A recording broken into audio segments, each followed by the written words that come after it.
Fala família! Eu sou o Daniel. Eu sou o Marcos. Estamos trazendo mais um vídeo do canal Donos do Campo. E o nosso tema de hoje é sobre o VAR.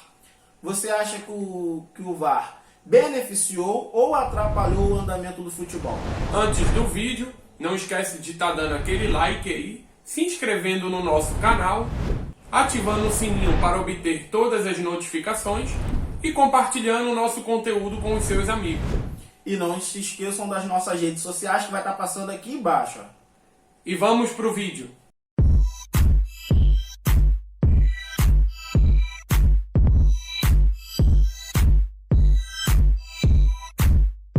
Bom, pessoal, o VAR é um assunto que ainda gera muita polêmica, não só no futebol internacional, mas principalmente no futebol brasileiro. E no vídeo de hoje, a gente vai estar falando um pouco sobre essas polêmicas, principalmente aqui no nosso futebol.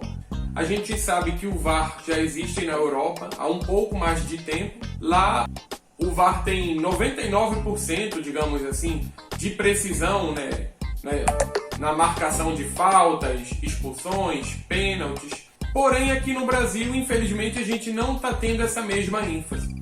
Inclusive, tivemos alguns jogos polêmicos, onde foi questionada a interferência do VAR ou a não participação dele na marcação de lances, de pênaltis. Foi alegado que muitas vezes o VAR tem atrapalhado no resultado final do jogo. O Marcos agora vai estar trazendo para vocês exemplos de alguns desses jogos. Então, a gente tem uma lembrança mais clara, mais recente, do final do Campeonato Brasileiro do ano passado. Quem não lembra daquele lance do gol do Rodrigo Dourado aqui em São Januário contra o Vasco, onde o VAR simplesmente estava descalibrado. Isso é uma coisa assim surreal, se contar ninguém acredita, Só acontece no futebol brasileiro.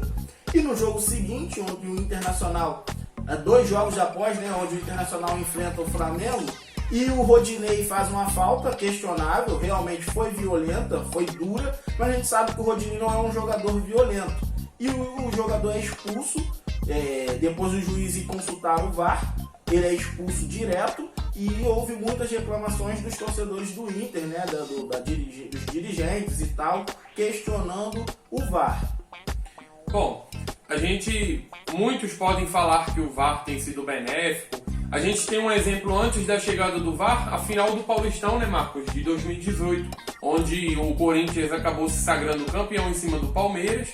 No jogo a gente teve um pênalti do Dudu sofrido pelo volante Ralf, onde o juiz marcou um pênalti. Naquela época a gente não tinha o VAR, porém, depois de conversar lá com o quarto árbitro, com outras pessoas, ele acabou voltando atrás e não desmarcando aquele pênalti.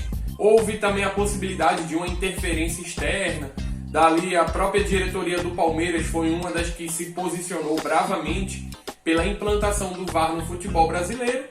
Porém, depois que foi implantado, o que parecia trazer solução, na verdade, como o Marcos citou alguns exemplos, acabou trazendo problemas. Mas você aí, sabe quanto custa o VAR por partida no futebol brasileiro?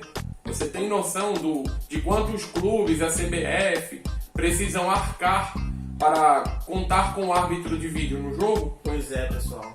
Nada mais, nada menos do que R$49 mil por partida. Cada rodada tem 10 jogos, então são R$490 mil por rodada. Então isso é muito dinheiro para uma ferramenta que a gente não sabe se é erro da máquina ou se é erro humano. Porque tem as linhas, onde mostram se o jogador está impedido ou não. Tem 5 a 6 da equipe de arbitragem lá dentro dessa linha. E mesmo assim, em inúmeras partidas ocorrem erros. Então a gente não consegue entender. A gente, toda rodada, pelo menos esse brasileiro de 2020-2021, a gente lembrava, pensava assim, poxa, vamos ver quantos jogos da rodada a arbitragem vai errar. Então assim, eu já cheguei a falar, a gente tem alguns grupos de WhatsApp onde a gente debate muito futebol, eu já cheguei a falar que eu acho que não vale nem a pena manter o VAR com esses valores exorbitantes, R$49 mil por partida, para ter erros do mesmo jeito. O Daniel citou um lance de final, de campeonato, da final do Paulistão onde não existia nenhum VAR, mas parece que ocorreu uma intervenção externa de fora. Eu lembro também de um jogo do meu time, do Flamengo, jogando na Vila Belmiro contra o Santos em 2017, pelas quartas de final, se eu não estiver enganado, da Copa do Brasil, onde um pênalti cometido no Bruno Henrique. O Bruno Henrique ainda defendia o Santos, e se eu não estiver enganado, o árbitro era o Leandro Voaden, e aí ele marca o pênalti. Depois de uns 2 minutos ele volta atrás.